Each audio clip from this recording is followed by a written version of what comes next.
नमस्कार, आप देख रहे हैं कैपिटल टीवी बिहार का खास शो थर्ड डिग्री। मैं हूं परवीन शेख। हम लेकर आए बिहार की 3 बड़ी खबरें, जिस पर चर्चा के लिए स्टूडियो मौजूद है कैपिटल टीवी के executive editor Rajiv Singh. Sir, आपका बहुत बहुत स्वागत है। धन्यवाद। सबसे पहले एक नजर डालते हैं बिहार की टॉप हेडलाइंस पर। पटना गर्ल्स हॉस्टल कांड में बड़ा खुलासा, नीट छात्रा मामले में आया बड़ा मोड़। अब जांच में पोक्सो एक्ट की लगेंगी धाराएं। बिहार कांग्रेस से कृष्णा अल्लावरू और राजेश राम की होगी छुट्टी, 6 नाराज विधायकों का डैमेज कंट्रोल, सभी जिला अध्यक्ष भी बदले जाएंगे।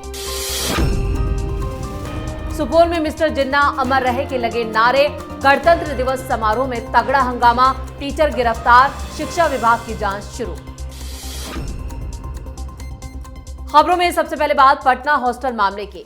नीट छात्रा मामले में अब पोक्सो एक्ट की धाराएं लगेंगी। पटना पुलिस ने इसकी तैयारी कर ली है। पुलिस की माने तो एफएसएल रिपोर्ट में छात्रा के कपड़े पर मेल स्पर्म की पुष्टि हुई थी, जिसके बाद दुष्कर्म की भी बात कही गई। ऐसे में अब छात्रा को नाबालिग मानते हुए पोस्को एक्ट लगाने की तैयारी है। मामले में पॉक्सो एक्ट लगाने के बाद आगे की कार्रवाई तेज कर दी गई है और जल्द ही एसआईटी कोर्ट में छात्रा को नाबालिग बताकर दूसरी धाराएं भी जोड़ी जाएंगी। सीआईडी भी इस मामले की जांच कर रही है। छात्रा के कपड़े पर मिले स्पर्म की डीएनए प्रोफाइल तैयार की जा रही है और इस प्रोफाइल में हॉस्टल मकान मालिक मनीष रंजन सहित 15 लोग शामिल हैं। इन 15 लोगों में वो लोग भी शामिल हैं जिनसे छात्रा की काफी देर तक बात होती थी। पुलिस ने छात्रा के मोबाइल नंबर का सीडीआर निकालकर उन लोगों के नाम को शॉर्टलिस्ट कर लिया है। गर्ल्स हॉस्टल मामले में जैसे जैसे जांच आगे बढ़ रही है, हर मामले में नया ट्विस्ट, नया खुलासा हो रहा है। ये मामला किस तरफ जा रहा है राजीव सर? देखिए, ट्विस्ट तो ये बता रहा है साफ साफ कि सम्राट चौधरी बहुत ही बड़ी हरकत में आ गए हैं और उन्होंने पुलिस को फ्री हैंड तो दे दिया है, लेकिन अब जितना देर होगी इस मामले में बिहार सरकार की फजीहत भी तय है। देखिए, इसके शुरुआती जो पुलिस के जो लक्षण थे ना, उसको लेकर आज भी इस शक के दायरे में ये पूरा मामला है। जब तक फैसला आ नहीं जाता है, जब तक कोई रसूखदार या कुछ इस तरह गिरफ्तारी हो नहीं जाती है जिन लोग खासतौर पर संलिप्त हैं, तो तय मानिए किसी को विश्वास नहीं है। क्योंकि जिस तरीके से शुरू में 3 दिन तक छात्रा के डेथ के बाद, 6 जनवरी की मैं बात कर रहा हूँ, डेथ के बाद न कपड़ों की उसको कोई वो किया लेकर अपने पास वो किया, न रूम की को लॉक किया गया, न उसके अलावा जितने भी छात्रा से रिलेटेड चीज़ें थीं कहीं कोई वो नहीं। 3 दिन बाद जाके पुलिस अपने उसमें ली और लिपापोती की भरसक कोशिश की गई। इवन कि हालात इतने बुरे थे कि छात्रा की डेड बॉडी को चिता से उठाकर करगिल चौक पर प्रदर्शन करने की हालात आई, तब जाकर पुलिस हरकत में आई और उसके बाद लगभग 100 लोगों को उसमें आरोपी बनाने की कोशिश की गई या 7-8 लोगों को नामजद किया गया। तो ये कहीं ना कहीं जिस एक तरह से हेनियस क्राइम को बता रहा है, उसके बाद जो हरकतें पुलिस की रहीं, रोशनी कुमारी को लेकर जो एसआईटी में नहीं थी, ये सब लोग जब औचक निरीक्षण हो रहा था तो एसआईटी टीम के अंदर साथ साथ घूमते हुए फिर रही थी। तो ये सारा शख्स हुआ। लेकिन एक बड़ी खुशी की बात है, तारीफ करनी होगी सम्राट चौधरी की, बिहार के जो वर्तमान सरकार है उसकी पुलिस की, कि अब चीज़ें बदल रही हैं और अब जो पॉक्सो एक्ट के तहत कार्रवाई की बात की जा रही है, वो परिवारजनों को, खासतौर पर उस परिवारजनों को जिनको भरोसा नहीं हो रहा था, वो बहुत बड़ी देखा जाए तो एक तरह से सेटबैक है उन अपराधियों के लिए, या फिर मनीष रंजन जो हॉस्टल मालिक है, जिसको लेकर भी कहीं ना कहीं ये शक के बादल मंडरा रहे हैं, इसका भी इसमें बहुत बड़ा हाथ हो सकता है। तो तय मानिए पुलिस के हाथ आरोपी के गिरेबान तक पहुंचने वाले हैं और इस मामले में अगर कड़ी कार्रवाई होती है तो पूरे बिहार में उन छात्राओं के लिए, खासतौर पर जो कि पटना में रह के इंजीनियर डॉक्टर का सपना देखती हैं, उनके परिवारों को एक भरोसा, जिनकी बच्चियां यहाँ पढ़ने आई हैं कि नहीं मेरी बच्ची सेफ है, सकुशल है और वो कहीं ना कहीं कुछ करके ही आएगी, क्योंकि कहीं ना कहीं परिवार डरा हुआ है, इसमें कोई दो राय नहीं है। तो अब ये जो बड़े जो कार्रवाइयाँ हो रही, कड़े कार्रवाइयाँ हो रही हैं, अब अपने आप में देखा जाए तो बहुत बड़ा पूरे बिहार के लिए दिलासा है। जी, खबरों में आगे का रुख करते हैं। बिहार विधानसभा चुनाव में मिली करारी हार के बाद अब कांग्रेस आलाकमान एक्शन में है।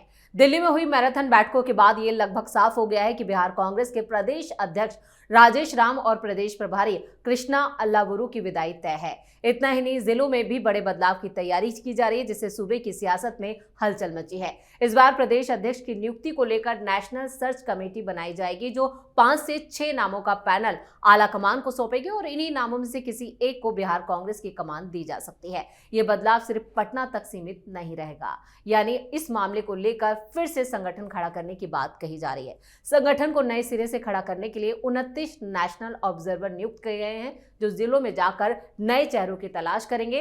फरवरी के आखिर तक नए जिला अध्यक्ष और जून तक नए प्रदेश प्रभारी की नियुक्ति की प्रक्रिया पूरी होने की संभावना है। इसी बड़े बदलाव का उद्देश्य आगामी लोकसभा और स्थानीय चुनाव के लिए पार्टी को फिर से खड़ा करना है। राजीव सर, जो कांग्रेस में कवायद चल रही है, क्या वो जमीन पर उतरेगी? देखिए, कोशिश तो कांग्रेस की यही है, लेकिन अब शीर्ष नेतृत्व चूंकि डर गया है, क्योंकि उसको ये लग रहा था कि अगर हम कड़ी कार्रवाई नहीं करेंगे तो ये जो 6 के 6 विधायक हैं वो कहीं ना कहीं जदयू या भाजपा में जा सकते हैं, और इसकी गारंटी वो तो अभी भी नहीं दे सकता है, लेकिन उनको अभी कम से कम डैमेज कंट्रोल के तहत कोशिश कर रहा है कि इन 6 विधायकों की जो मांगे हैं, जो ये शिकायतें लेकर आए हैं, जो ये कांग्रेस के जो प्रदेश में शीर्ष नेतृत्व हैं, चाहे वो राजेश राम की बात करें, चाहे कृष्णा अल्लावुरु की बात करें, उनके ऊपर एक्शन तो हमें लेना होगा। और इसीलिए ये फैसला किया गया है कि कृष्णा अल्लावुरु और राजेश राम को आने वाले समय में पहले जिला अध्यक्षों को हटाएंगे, उसके बाद प्रांतीय अध्यक्षों को हटाएंगे। तो ये सारी चीज़ें कोशिश यही हो रही हैं, और इसमें इन दोनों की छुट्टी हो सकती है, चाहे राजेश राम की बात करें, चाहे कृष्णा अल्लावुरु की बात करें। पहली बात। दूसरी बात, जो बैठक हुई उसमें 2-3 मोर्चों पर खासतौर पर गंभीरता बरती गई। पहला जो शिकायत हुई कि कांग्रेस जो लीडरशिप है जो बिहार में, उनकी जो कांग्रेस कार्यकर्ताओं के साथ ठीक से बातचीत नहीं हुई, ठीक से कोऑर्डिनेशन नहीं हुआ, जिस चलते पार्टी की इतनी बड़ी फजीहत हुई। दूसरी चीज़, उनका ये मानना है कि राजद के साथ आना कांग्रेस की बड़ी हार की पटकथा लिख गया। एक ये भी बड़ी बात है।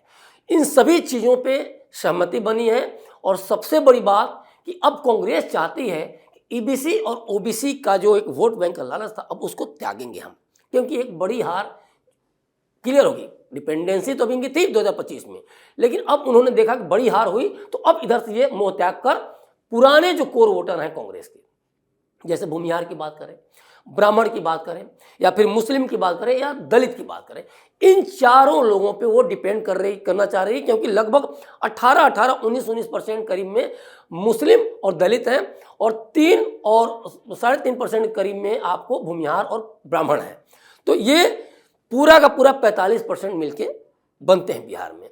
तो अब ये चाह रहे हैं कि अब इनकी ही राजनीति करनी है। और तय मानिए कि जो प्रांतीय अध्यक्ष की जो बात आ रही है, कांग्रेस के जो प्रदेश अध्यक्ष की बात आ रही है, उसमें किसी फॉरवर्ड कास्ट को या तो भूमिहार हो सकता है, या फिर राजपूत जाति से हो सकता है, या फिर ब्राह्मण जाति से। हालांकि विधायकों में कोई तो ऐसा नहीं है, लेकिन एक साहब है, ऐसे भी हैं जो कि मुसलमान हैं, और उन्होंने कांग्रेस आला कमान तक अपना नाम भिजवा दिया है कि हमें आपको बनाना होगा। तो तय मानिए कि मुसलमान भी कोई वहाँ, मुस्लिम भी कोई वहाँ प्रदेश अध्यक्ष बन सकता है, एक इसका है। तो इस पर भी कहीं ना कहीं मुहर लग चुकी है। लेकिन जो सबसे बड़ी बात है कि चूंकि 2029 तक चुनाव नहीं होना, 2029 में लोकसभा चुनाव है, 2023 में फिर से बिहार विधानसभा चुनाव होगा, तो इसको लेते हुए अब ये मान के चली है कांग्रेस, पप्पू यादव को तो हम साथ में ले चलेंगे, क्योंकि देखिए पप्पू यादव ने जो लिस्ट भी दिया था ना, तो कांग्रेस ने विचार नहीं किया, और पप्पू यादव के चलते भी कांग्रेस की फजीहत हुई है, इसमें कोई दो राय नहीं है। अब कांग्रेस चाह रही है कन्हैया कुमार को आगे करना, और कन्हैया कुमार के कद को कांग्रेस बड़ा कर सकती है बिहार में, यह भी तय है। तो ये पूरा का पूरा 2029 को लेकर चल रही है कांग्रेस की। आप इन नीतियों के आधार पर अपने कोर वोटर बैंक को लेके, या नेताओं के अदला बदली को लेके, भाई जिलाध्यक्ष की छुट्टी होगी, प्रांतीय अध्यक्ष की छुट्टी होगी, तो तमाम ये सारी कवायदें देखिए बड़े पैमाने पर फेरबदल होने हैं, और इसको ले करके वो 2029 की तैयारी में है कि किसी तरीके से कांग्रेस की जमीनी पकड़ बिहार में मजबूत हो, संगठन मजबूत हो, जिससे कि हमें फिर इतनी बुरी करारी हार न देखने को मिले। जी, खबरों के आखिर में बात सुपौल में हुए हंगामे के। गणतंत्र दिवस के मौके पर सुपौल के एक स्कूल में जिन्ना के नाम के नारे लगाए गए। 77वें रिपब्लिक डे पर स्कूल में खास प्रोग्राम रखा गया था। उसी वक्त झंडारोहण के बाद राष्ट्रीय गान के बाद अचानक टीचर मोहम्मद मंसूर आलम ने मोहम्मद जिन्ना अमर रहे के नारे लगवाने शुरू कर दिए और इस खबर से इलाके में हड़कंप मच गया और इस पूरे मामले के सामने आने के बाद आरोपी टीचर को गिरफ्तार कर लिया गया है, जिसकी पुष्टि खुद सुपौल के एसपी शरद आरएस ने की। उन्होंने बताया कि आरोप के आधार पर टीचर मोहम्मद मंसूर आलम को अरेस्ट कर लिया गया है। उन्होंने ये भी कहा कि मामले की तह तक जाने की लिए अब जांच भी की जाएगी और आगे कार्रवाई भी हो रही है। जिस तरह से ये मामला सामने आया सुपौल में, तो ये क्या संकेत? देखिए, जिस मंसूर आलम की बात हो रही है कि उसने जिन्ना जिंदाबाद के नारे लगाए, तो सबसे पहले यहीं तक सीमित नहीं रहना चाहिए। सोचिए, जो भारत में रह रहा है, भारत के खा रहा है, बिहार की धरती पर पल बढ़ रहा है, उसका परिवार उस सरकारी नौकरी पर डिपेंड कर रहा है और वो गणतंत्र दिवस के दिन तिरंगा, सोचिए, लहरा रहा है, तिरंगा लोग फहरा रहे हैं और वो जिन्ना जिंदाबाद के नारे लगा रहा है। उसके घर में सबसे पहले जाकर ये देखना होगा कि कहीं उसके घर में जिन्ना का मजार तो नहीं उसने बना रखा है। और अगर कुछ ऐसा है, अगर ऐसी कुछ सोच है कि कुछ भी नहीं कर सकता, क्योंकि आप जिस तरीके सोच रखते हैं, आपको अधिकार चाहिए, लेकिन आपके काम में जिन्ना है, आपके काम में मुनीर है, शहबाज शरीफ है, पाकिस्तान जिंदाबाद के नारे हैं, तो ऐसे लोगों को क्या किया जाए? ऐसे लोगों का पूरा जांच हो, चेक हो कि आपके कहीं कोई आतंकी कनेक्शन तो नहीं है, आपका कोई पाकिस्तान से कनेक्शन तो नहीं है, या आपके रिश्तेदार, आपके बेटे बेटी, पूरी एक्टिविटी पर कहीं ना कहीं नज़र रखनी होगी और पुलिस को इसमें काफ़ी अंदर तक जाकर छानबीन करनी होगी। क्योंकि देखिए, जिन्ना जिंदाबाद के नारे यूं ही जुबान पे नहीं आ गए। वंदे मातरम तो बोलने से परहेज है, भारत माता की जय बोलने से परहेज है, और पूरा देश जब भारत माता की जय कहता हो, जन गण मन गाता हो, या वंदे मातरम की हुंकार से पूरा देश गूंज रहा हो, और वहाँ आपके मुंह से जिन्ना जिंदाबाद, तो ये तो दिल में, मन में, दिमाग में रचा बसा है, ये यूं ही नहीं निकल जा रहा है। यूं ही निकलता तो वंदे मातरम निकलता। तो इनकी, मंसूर आलम की जांच करनी जरूरी है। और ऐसे लोग आखिर क्या पढ़ा रहे हैं स्कूलों में, या फिर घरों में क्या शिक्षा दे रहे हैं, ये सब भी चेक करना जरूरी है। क्योंकि इससे देखा जाए तो पूरे देखिए, वहाँ जदयू के उम्मीदवार जीते हैं इस बार, और जो मुस्लिम उम्मीदवार हैं रात के, उनको हरा कर जीते हैं, और विजेंद्र प्रसाद यादव जो जदयू के हैं, तो वहाँ उनको ये पता करना होगा, उनकी भी जिम्मेदारी कहीं ना कहीं बनती है कि आखिर कौन लोग हैं जो उनके क्षेत्र में इस तरह के पाकिस्तान परस्त नारे लगाते हैं और भारत की खाते हुए पाकिस्तान की वकालत करते हैं, जिन्ना की वकालत करते हैं। तो सबसे बड़ी ज़रूरत है कि जाकर तफ्तीश की जाए, उनका परिवार, उनका कोई रिश्तेदार, कोई ऐसा तो नहीं है जो कि दुबई में, सऊदी में या कहीं पाकिस्तान में बैठकर उनके फ़ोन कॉल की भी डिटेल की जांच होनी चाहिए, उनके रिश्तेदारों के फ़ोन कॉल की डिटेल की जांच होनी चाहिए। हो सकता है कि वहाँ से बहुत बड़ा खुलासा हो सकता है। तो ऐसे जो जिन्ना प्रेमी हैं, तो इनके ऊपर बड़ी कार्रवाई करते हुए कम से कम इस बात की तस्दीक की करनी होगी कि आप जब भारत में रह रहे हैं, आप जब बिहार की धरती पर पल बढ़ रहे हैं, तो आप जिन्ना जिंदाबाद के नारे कैसे लगा रहे हैं? आपको शर्म आनी चाहिए। ये अपने आप में देखा जाए तो राष्ट्रद्रोह से कम नहीं, और ऐसे लोगों के खिलाफ सख्त सजा देनी चाहिए। क्योंकि बिहार का जो जनमानस है, भारत का जो जनमानस है, कहीं ना कहीं आप उनको कन्वर्ट करने की तरफ ले जा रहे हैं। कहीं ना कहीं उस जनमानस को आप उस कुएं में धकेलना चाहते हैं, जो कि कहीं ना कहीं राष्ट्रद्रोह में आपके अनुसार जो आपके जो तरीका है, आपका जो रवैया है, सराबोर हो चुका है। राजीव सर, इस तमाम जानकारी के लिए और सटीक विश्लेषण के लिए आपका बहुत बहुत धन्यवाद। धन्यवाद। तो ये थी वो 3 बड़ी खबरें जिनसे बिहार की सियासत सुलगी है। सत्ता पक्ष के अपने दावे हैं, विपक्ष के अपने हैं, जिसे हमने बिना किसी दबाव के, बिना किसी पक्षपात के आपके सामने रखा। इस खास शो में इतना ही। वीडियो को लाइक करें, शेयर करें और कैपिटल टीवी को सब्सक्राइब जरूर करें। धन्यवाद।